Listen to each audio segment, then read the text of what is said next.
फिर भारतीय जनता पार्टी की इतनी तकलीफ क्यों हो रही है? मतलब वो खुद ही मानते हैं कि राहुल गांधी जी ही देश के सबसे बड़े नेता हैं, और इस कारण से पूरे केंद्रीय मंत्री, भारतीय जनता पार्टी के राष्ट्रीय प्रवक्ता, अब तो मोहन भागवत जी भी कूद पड़े हैं।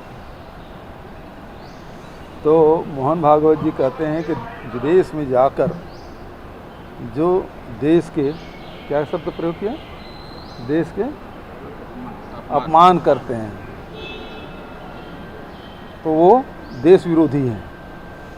तो सबसे पहले मोहन भागवत जी, जब प्रधानमंत्री जी विदेश में जाकर ये कहते हैं कि भारत में पैदा होना दुर्भाग्य की बात है, ये उन्होंने कहा था, रिकॉर्ड कहा था, विदेश में जाकर कहा था।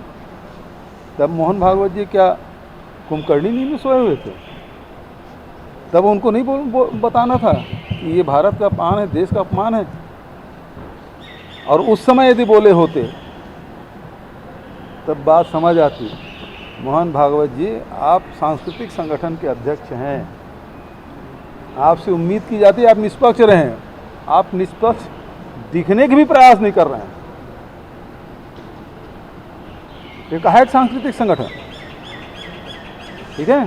चुनाव से मुख्यमंत्री भूपेश बघेल ने कहा है कि मोहन भागवत को नरेंद्र मोदी का बयान याद कर लेना चाहिए, जिसमें उन्होंने कहा था कि भारत में पैदा होना दुर्भाग्य है। तब आरएसएस हुई थी क्या? पंडित जवाहरलाल नेहरू के उस वाक्य को याद करना चाहिए जिसमें उन्होंने कहा कि I am a accidental by Hindu, मैं दुर्घटनावश हिंदू हूँ। और दूसरी बात, महाभारत के उस वाक्य को भी याद करना चाहिए जिसमें ये कहा गया है कि कौरव और पांडव इस देश में भले महाभारत हो जाए, लड़ जाए, किंतु जब विदेश में हो या विदेशी कोई आक्रांत आक्रमण करे तो वयम पंचाधिकम शतम, हम 105 हैं, 100 और 5 अलग अलग नहीं है। विदेश की धरती में जा कर के भारत के और भारत के राष्ट्रनायक के विरोध में बोलना, ये तो हिंदुस्तान में ही हो सकता है, राहुल गांधी कर सकते हैं। विश्व का कोई लीडर, कोई विपक्ष का नेता इस प्रकार के ये वाकया नहीं करता। नहीं, मुस्लिम लीग को सेक्युलर बोल सकते हैं, सिवाय भारतीय जनता पार्टी या राष्ट्रवादी अन्य संगठन है वो भर उनके लिए चुनौती बने हुए हैं, इसलिए वो सब तरह से गलत उसको बोलेंगे।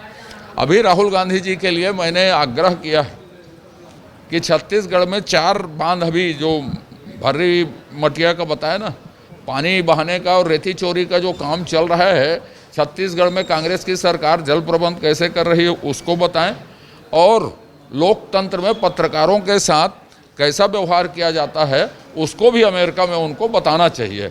तीसरी बात, राहुल गांधी की आलोचना इसलिए विश्वसनीय नहीं है कि उसके नेतृत्व में कांग्रेस की सबसे बुरी पराजय हुई है, और अपने बोलने के कारण ही, बिना अध्ययन के बोलने के कारण ही वो 2 साल सजा पाए हैं।